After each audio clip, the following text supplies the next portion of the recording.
Okay, here we are, Chapter 9, Part 2, continuing our discussion about education and training. And this hat is actually one of my favorite hats. I am not a Florida Marlins fan, or Miami Marlins, whatever they're called these days, but I saw this in the airport in Miami and I thought it was really cool. So, enough of that.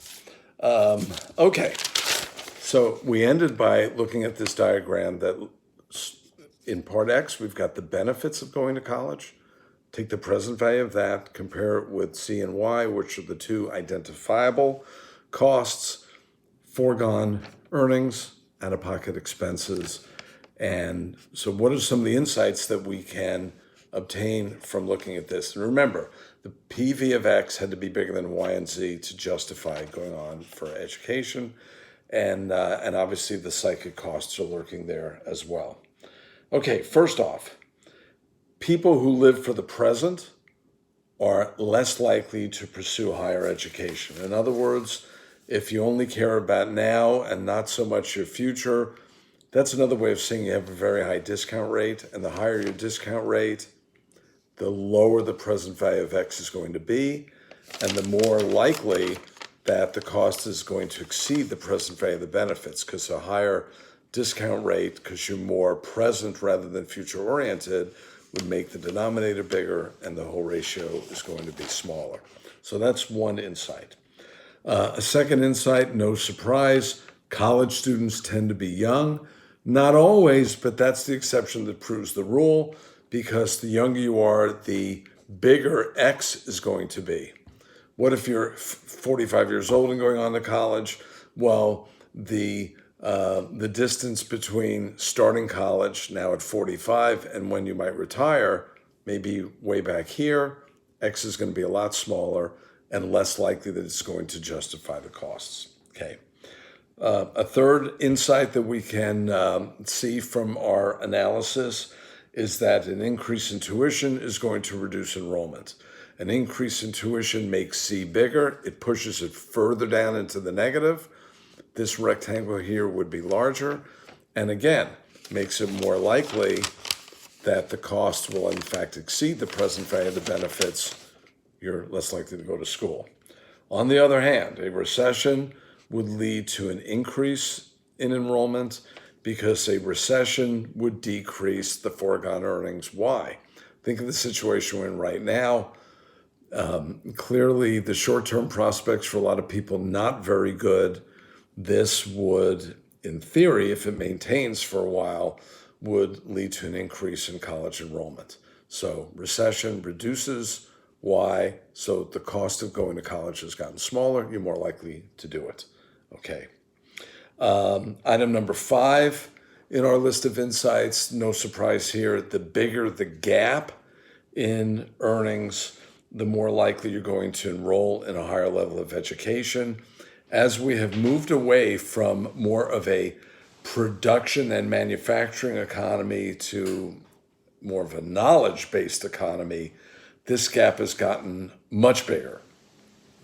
You could have gotten a decent job working on an assembly line back in the 50s with a high school education. Now with a high school education only, your opportunities are much more limited, and that leads to a much higher return to going on and furthering your education.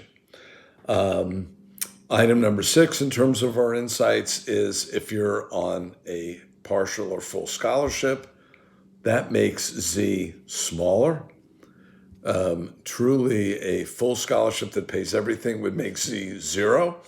And that, of course, is going to more likely enable the present value of the benefits to exceed the costs, because these costs have gone down if you're receiving an education. Okay. As I stated a minute ago, clearly, as the nature of jobs in the U.S. and the world economies have changed, particularly in the more developed economies where less manufacturing takes place, then the benefits to obtaining higher education that enables you to do more with your knowledge skills rather than your physical abilities has increased, and therefore more people going to college is kind of no surprise associated with that.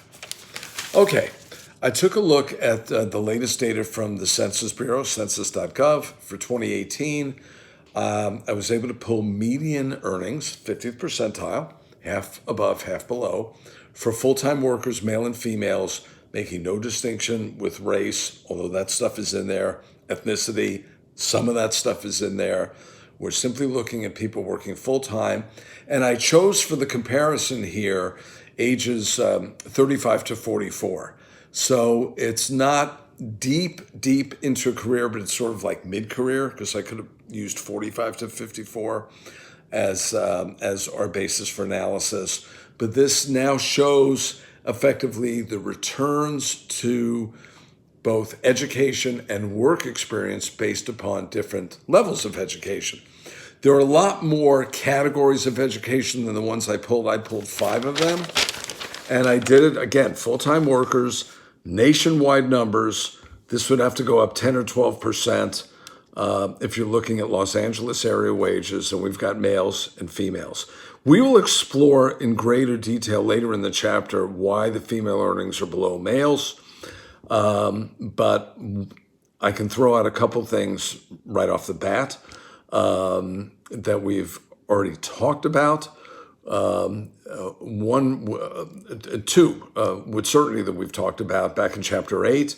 Men are more likely than women to engage in risky occupations, chance of injury and death, and therefore they receive a compensating differential.